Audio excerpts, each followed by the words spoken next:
Bora, turminha! Mais uma questão do Enem da Prova Azul de 2018. Essa é uma questão extremamente recorrente e você tem que aprender tudo, galera, sobre o pH do solo. Todos os anos o Enem fala desse tema, beleza? Dessa vez vai falar sobre o alumínio e o efeito tóxico do alumínio para o solo. Então fique comigo do início ao fim. O agronegócio no Brasil é muito representativo e nós temos que entender que essa influência toda da agricultura para o PIB passa pela química, justamente porque nós conseguimos tratar o solo com fertilizantes, com nutrientes e com ações que evitam, diminuem e mitigam processos como esse do alumínio. Fica comigo até o final. Já deixa o seu like, que esse vídeo foi preparado com muito carinho para você. Vamos embora, vamos resolver a questão.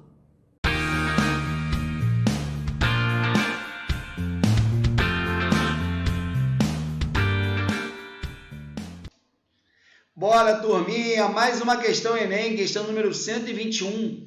A questão vai abordar um tema, galera, muito relevante, que é o solo, justamente a fertilidade do solo. Essa questão é uma questão que vai passear pela química e pela biologia, justamente porque vai interagir essas disciplinas a partir da influência da acidez, da influência do pH do solo e vai tratar especificamente de um elemento químico, que é o alumínio, a presença de íons alumínio no solo, beleza?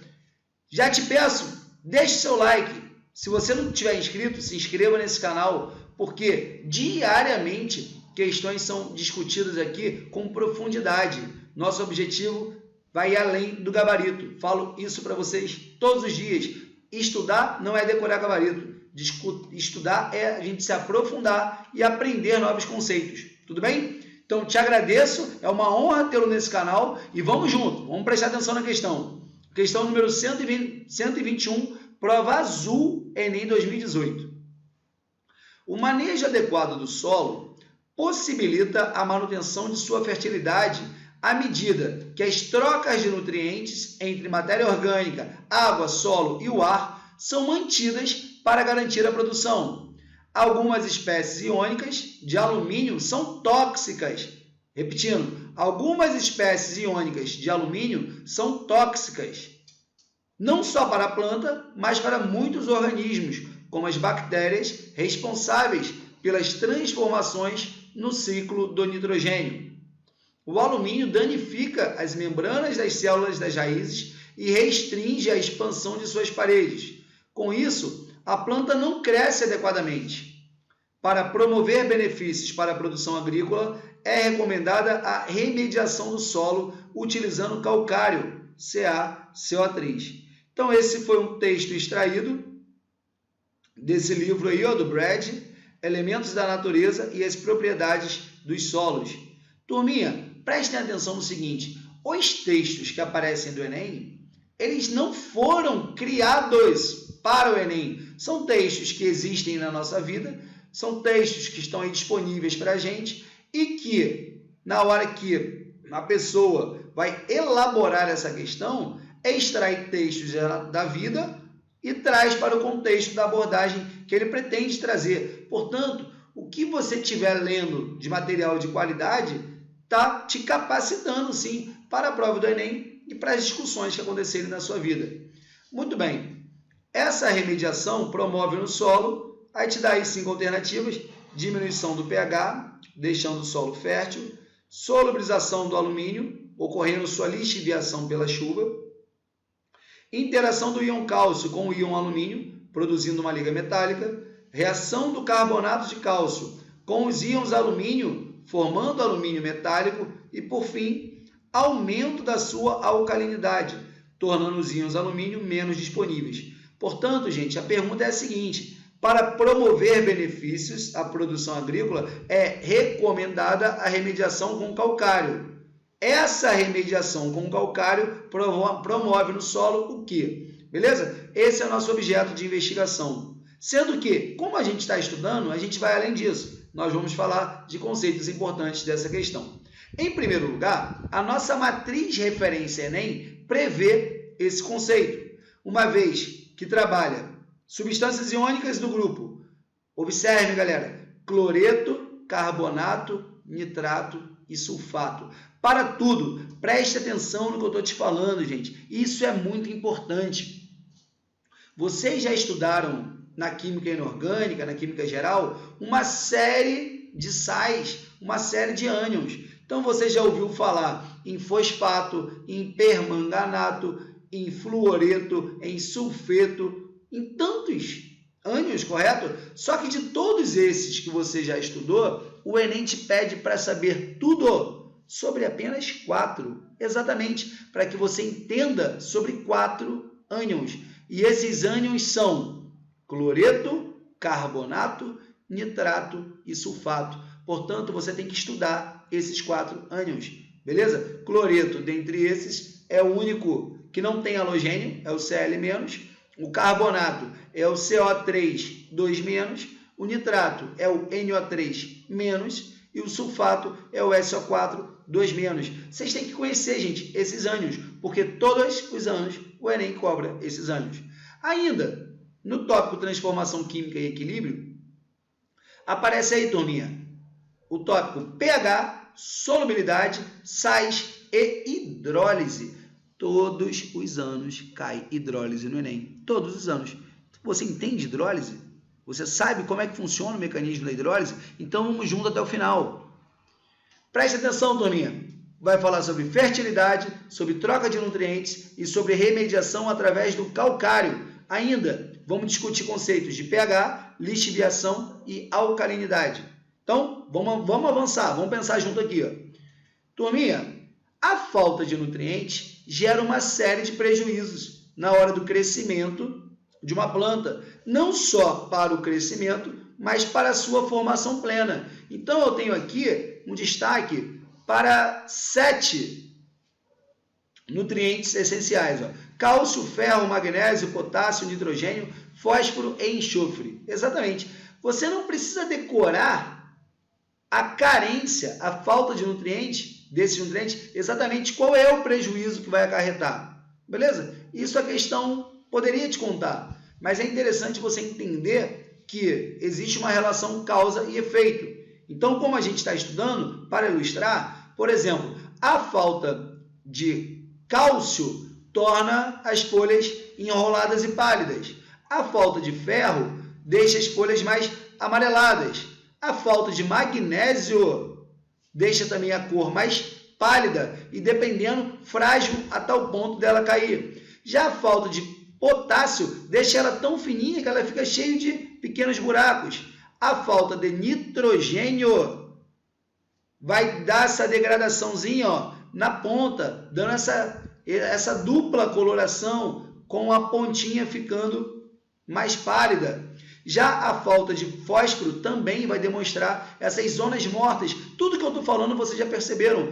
Eu tenho uma folha verdinha com alguns pedaços de marrons, como se tivesse morrido aquele pedaço. Isso é falta de fósforo. E, por fim, a falta de enxofre também vai tornar mais amarelada. Parece um pouco com a falta de nitrogênio. Enfim, turminha.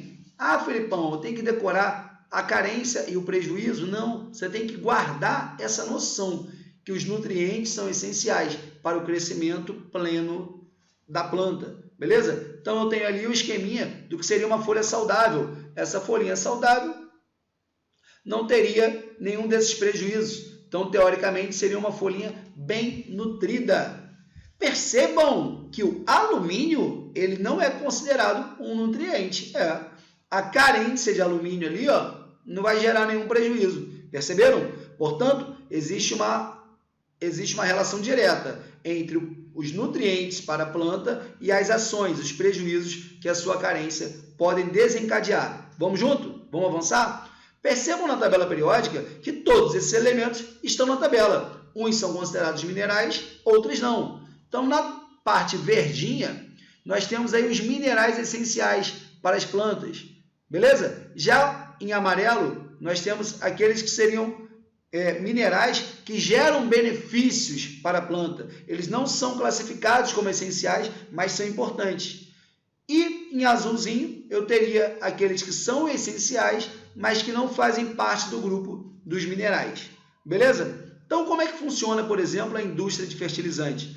Se eu tenho um solo infértil, eu posso ativar essa fertilidade, eu posso promover, pelo manejo adequado do solo, a inserção do que está faltando. O que está faltando para nutrir o solo vai ter esse nome, lógico, né, turminha? São os nutrientes. Então, quando houver carência, a gente aplica fertilizante. Aí eu gostaria de destacar com vocês, e aí eu gostaria muito da sua atenção.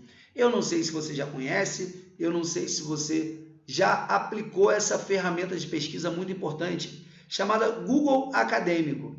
Exatamente. Muitas vezes a gente faz consultas rápidas no Google, e isso é ótimo, que o Google nos ajuda a aprender sobre tantos assuntos, mas existe uma parte específica do Google, chamada de Google Acadêmico, que traz artigos científicos.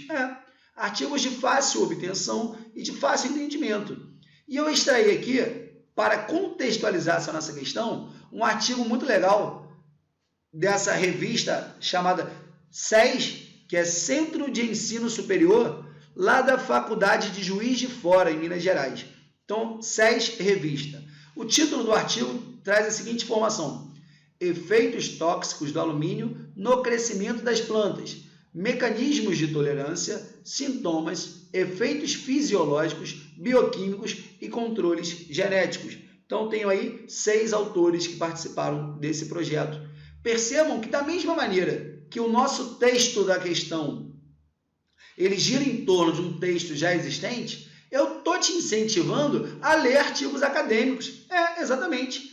Entender a formatação de um artigo acadêmico, até porque, turminha, você estará, em breve, cursando uma graduação. E, ao cursar uma graduação, faz parte da vida acadêmica escrever, ler e discutir artigos acadêmicos. Muito bem. Esse artigo traz os seguintes objetivos: estudar os impactos, do alumínio sobre o solo e os mecanismos para minimizar o problema da presença do alumínio no solo. E dentre as estratégias para minimizar o problema, esse artigo cita o calcário. Pois é, o calcário é frequentemente utilizado com o intuito de reduzir a acidez e o teor do alumínio tóxico. Então, reduzir a acidez e diminuir o teor de alumínio tóxico. Turminha, reduzir a acidez significa elevar o pH, beleza? Ou seja, em pH elevado, em pH menos ácido, o alumínio se torna menos disponível. Diminui o teor do alumínio. Estamos juntos até aí? Além disso, efeitos fisiológicos e bioquímicos do alumínio. Ele provoca o déficit nutricional, ou seja, prejuízo para que a planta possa absorver nutrientes. Dentre esses nutrientes, o artigo traz 4 daqueles que nós mencionamos, fósforo, potássio, cálcio, magnésio, e acrescenta o molibdênio, que também é um nutriente importante no ciclo da planta. Turminha, e por fim, esse artigo fecha falando o seguinte, que a toxidez do alumínio ela é um fator importante. Por quê? Porque limita a produtividade, exatamente, reduzindo o crescimento radicular de plantas sensíveis, ou seja, atrapalha o desenvolvimento da planta, porque elas não conseguem obter água e nutrientes do solo adequadamente, pelo seu enraizamento superficial, o que as tornam menos produtivas e mais suscetíveis à seca. Beleza? Olha que legal, turminha. As informações estão na nossa vida. Então, quanto mais você lê, quanto mais você estuda, você acessa conhecimento. O seu conhecimento não está restrito ao seu livro didático, ao seu professor, às suas aulas do YouTube. Você não tem limites do que você pode obter de conhecimento. Depende da sua busca. Então, eu estou te sugerindo um mecanismo novo de estudo. Google Acadêmico. Baixe artigos e leia artigos cujos assuntos sejam do seu interesse. Turminha, escala de pH. A escala de pH vai de 0 até 14. Nós temos entre 0 e 7 a faixa ácida, de 7 a 14 a faixa básica. Na prática, a gente fala que nas vizinhanças do 7, tudo bem? Repetindo, nas vizinhanças do 7, o pH é considerado neutro. Então, não oficialmente, mas oficiosamente, ou seja, de maneira prática, poderíamos aumentar esse ponto neutro, ao invés de atribuir exatamente a um ponto, a uma região. Entre 6 e 8, o pH é em torno de 7, portanto, tende ao pH neutro. Mas quando a acidez vai diminuindo, se a acidez for diminuindo, o pH aumenta. Se a acidez diminui, aumenta o caráter alcalino e vice-versa. Eu sei que você sabe disso, meu aluno, mas eu te peço, toma cuidado. Por quê? Aumentar a acidez significa diminuir o pH, beleza? Quando a gente aumenta a acidez, a gente não aumenta o pH. Muito bem. Aí qual é a parada, galerinha? Prestem atenção nesse conceito. Hidrólise salina, porque a questão vai abordar justamente a hidrólise salina. Por que hidrólise salina é importante? Quando eu estou com um problema de um solo ácido, que geralmente as questões vão gerar em torno de um solo ácido, isso poderia, por exemplo, também ter contextualizado com a chuva ácida, beleza? Se você está com problema de acidez do solo, você tem que colocar uma base, beleza? Show de bola. Até aí, claro que você sabe, seu solo está ácido, você tem que adicionar uma base. Ocorre que a gente pensa nas bases, aquelas que têm hidroxila no final, né? Hidróxido de sódio, hidróxido de cálcio, hidróxido de magnésio, hidróxido de alumínio, tanto faz. Eu vou ter sempre uma hidroxila no final.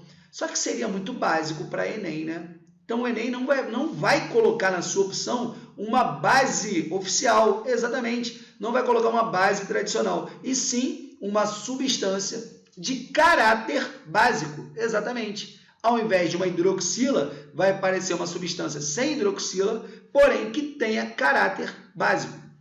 E eu te recomendo ficar atento a dois tipos de moléculas. Em primeiro lugar, óxidos, exatamente, óxidos. Se eu tiver um oxigênio ligado a um metal, geralmente esse metal será o cálcio. O óxido de cálcio, ele é um óxido básico, porque ele reage com água, formando hidróxido de cálcio.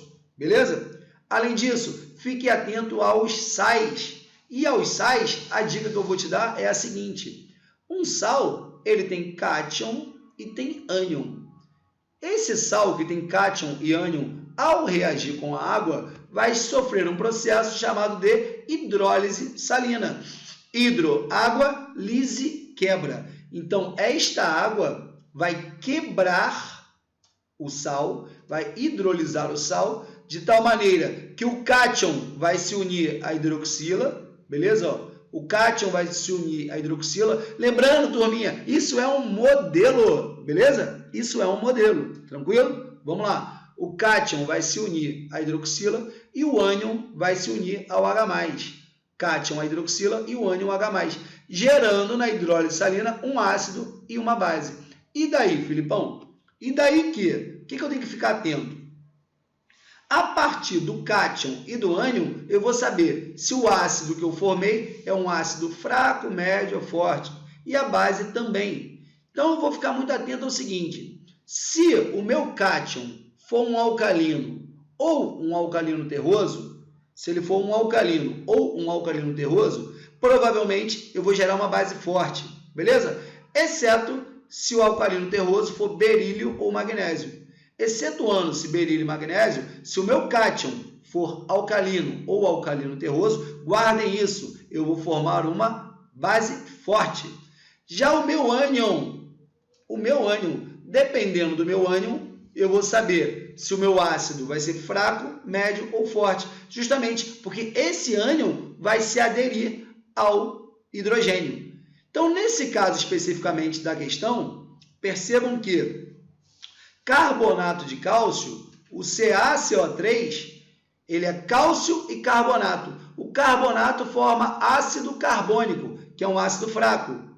O cálcio forma hidróxido de cálcio, que é uma base forte. Então, por exemplo, se eu tenho bases de metais alcalinos, que são monobases, ou se eu tenho bases de metais alcalinos terrosos, a partir do cálcio, também são bases fortes. Já uma base de alumínio, o hidróxido de alumínio, Percebam que o hidróxido de alumínio é uma base fraca. Hidróxido de alumínio é uma base bem fraquinha. Beleza? Como é que eu sei? Porque só serão fortes os hidróxidos dos alcalinos e os alcalinos terrosos a partir do cálcio. E por ser uma base fraca, ela é uma base muito pouco solúvel. Alguns livros, inclusive, tratam o termo insolúvel. Insolúvel é muito forte, mas é para a gente ter uma ideia. Bases insolúveis nos livros são aquelas com a solubilidade muito baixa. Beleza? Então, em pH alcalino, o hidróxido de alumínio é formado e ele é insolúvel. Portanto, o alumínio iônico sai do solo e ele precipita, ele se une e hidroxila na forma de hidróxido de alumínio. Toxicidade por conta de alumínio, galera, é um assunto badalado no agronegócio e é interessante você aprender e pesquisar sobre isso. Quando a questão fala sobre lixiviação, precisamos saber que a lixiviação é uma espécie de lavagem de nutrientes. Exatamente. Os nutrientes são removidos do solo, ficando esse solo pobre, ficando esse solo frágil, sem nutrientes e podendo ser considerado um solo infértil. Então, uma lixiviação é como se fosse uma lavagem, uma retirada dos nutrientes do solo. Beleza, turminha? Juntando todo esse papo dessa questão, que é uma questão muito rica e que poderíamos falar ainda muito mais, mas eu acho que a questão já está bem rica até aqui, nós encontramos na letra A que vai rolar a diminuição do pH por ação do carbonato de cálcio, do calcário. Não, galerinha, por quê? O carbonato de cálcio, ele é um sal de caráter básico, exatamente, porque ele sofre hidrólise, gerando uma base forte e um ácido fraco. Se gera base forte e ácido fraco, vai aumentar o pH, não vai diminuir o pH. Beleza? Solubilização do alumínio, não, porque em pH alcalino o alumínio é insolúvel. Então, ao invés de solubilizar, vai precipitar o alumínio. Interações do íon cálcio com íons alumínio. Galera, liga metálica entre alumínio e cálcio não vai rolar, né? Você já ouviu falar de liga metálica entre alumínio e cálcio? Claro que não vai rolar, galera. Não tem nada a ver. Reação do carbonato de cálcio com os íons alumínio, formando alumínio metálico. Galera, isso aqui seria uma redução do alumínio iônico para alumínio metálico por conta da fila de reatividade dos metais. Também isso não faz o menor sentido, beleza? Porque aí o alumínio estaria sendo considerado mais nobre do que o cálcio. Não tem nada a ver. Muito bem. Por fim, a letra E diz o seguinte: quando você usa o calcário, você aumenta a alcalinidade, ou seja, o caráter básico do solo. E por isso, os íons alumínios ficam menos disponíveis. Galera, eles ficam menos disponíveis. Por quê? Porque forma-se hidróxido de alumínio, que é uma base fraca e, por isso, muito pouco solúvel. Gabarito letra E. E se você já sabia, e mesmo já sabendo que o gabarito dessa questão era a letra E, se você chegou até aqui, sinal que você gosta de estudar. Então, eu fico feliz por você. O meu objetivo é interagir com pessoas que gostam de estudar, que gostam de aprender. Beleza?